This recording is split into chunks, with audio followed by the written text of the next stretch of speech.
मेरे प्रिय विद्यार्थियों, मैं हिंदी शिक्षक अंजनी कुमार तिवारी अपने इस वीडियो में कक्षा 7 के विद्यार्थियों को पाठ्य पुस्तक वसंत पाठ का नाम है, पाठ 3 है हिमालय की बेटियां। इसके विषय में बताने चल रहा हूँ। विद्यार्थियों से अनुरोध है कि अपनी पाठ्य पुस्तक सामने खोल लें। पाठ 3 हिमालय की बेटियां।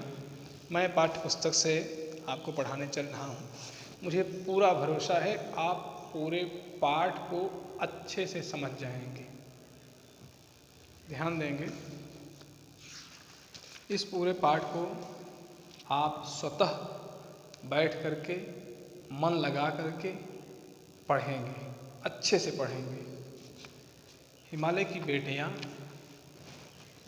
ब्रह्मपुत्र और सिंधु, दो बेटियां हिमालय की गोद में खेलती हैं, हिमालय की गोद से निकलती हैं।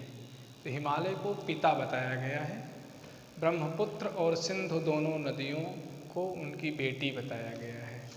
और बताया गया है कि यही दो मुख्य नदियां हैं। इसको नद भी कहा गया है, पुल्लिंग का प्रयोग किया गया है, नद। ये मैदानी भागों से गुजरती हुई जाकर समुद्र में मिल जाती हैं। समुद्र को लेखक ने दामाद कहा है। नागार्जुन आधुनिक काल के जो लेखक हैं, उन्होंने नदी को बेटी, समुद्र को दामाद, जो उस बिटिया का हाथ पकड़ने वाला है, और हिमालय को पिता बताया है। इस पाठ में यही बताया गया है, नागार्जुन ने यही बताने का प्रयास किया है कि नदी को बहुत लोगों ने माँ कहा है, बहुत लोगों ने प्रेयसी बताया है। यहाँ नागार्जुन नदी को बेटी और बहन बताना चाहते हैं। प्रेयसी किसने बताया है? पाठ में आया है, कालिदास ने वेत्रवती नदी को मेघदूतम में बादल की प्रेयसी बताया है। बादल से संदेश भेजते हैं। मेघदूतम खंड काव्य में कालिदास के रास्ते में जब जाना तो तुम्हारी प्रेयसी वेत्रवती नदी मिले तो उसे अपने प्रेम का परिदान दे करके तब आगे बढ़ना। काका कालेलकर ने नदी को माँ कहा है। माँ अर्थात जैसे माँ अपने बच्चे का पालन पोषण करती है, उसी तरह से नदियाँ भी मैदानी भागों में फसलों को सींच करके, पेड़ पौधों को सींच करके धरती को उर्वरा बनाती हैं, जिससे लोगों का पालन पोषण होता है। इसलिए कालेलकर ने नदियों को माँ कहा है। और अंत में देखिए, इसमें है कि अंतिम पंक्ति है कि दोपहर का समय था, मैं पैर लटका दिए पानी में, थोड़ी ही देर में उस प्रगतिशील जल ने असर डाला, तन और मन ताजा हो गया, तो लगा मैं गुनगुनाने। क्या गुनगुनाने लगते हैं लेखक? जय हो सतलज बहन तुम्हारी, लीला अचरज बहन तुम्हारी।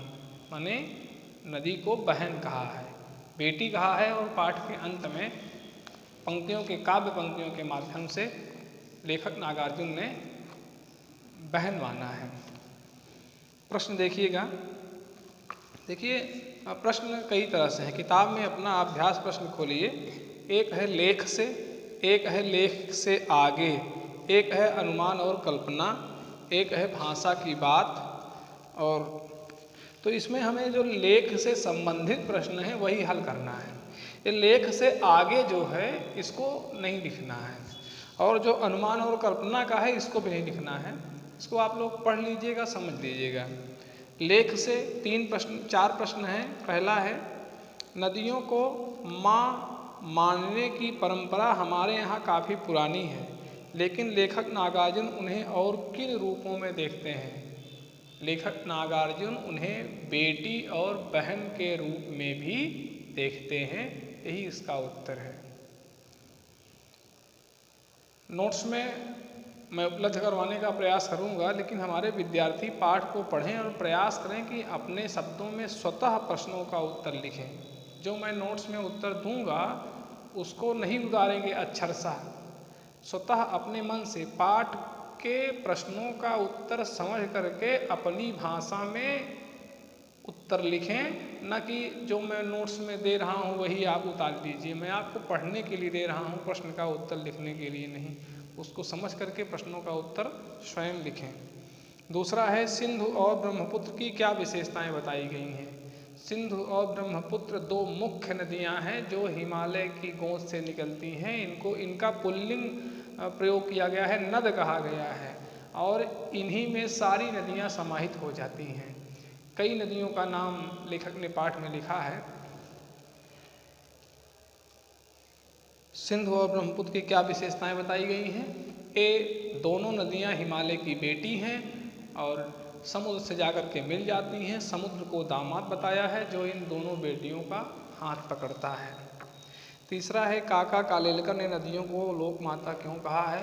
क्योंकि जैसे माँ अपने बच्चे का भरण पोषण करती है, वैसे नदी भी मैदानी भागों में धरती को तृप्त करके पेड़ पौधों, वनस्पतियों और फसलों को सींच करके माटी को उर्वरा बनाती है, पैदावार बढ़ाती है। इसीलिए नदी को माँ कहा है काका कालेलकर ने। अगला है कि हिमालय की यात्रा में लेखक ने किन किन की प्रशंसा की है। वहाँ जो देवदार चीड़ के वृक्ष हैं उनकी प्रशंसा की है।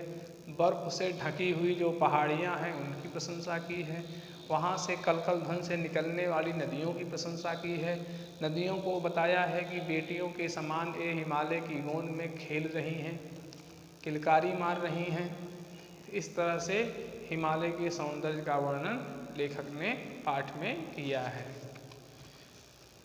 अनुमान और कल्पना को आप पढ़ेंगे, समझेंगे, लेख से आगे इसको भी आप समझेंगे, तो हम प्रयास करते हैं कि आपको प्रश्न और अभ्यास अगले वीडियो में बताएं। बहुत बहुत धन्यवाद। वीडियो को ज़रूर देखिएगा।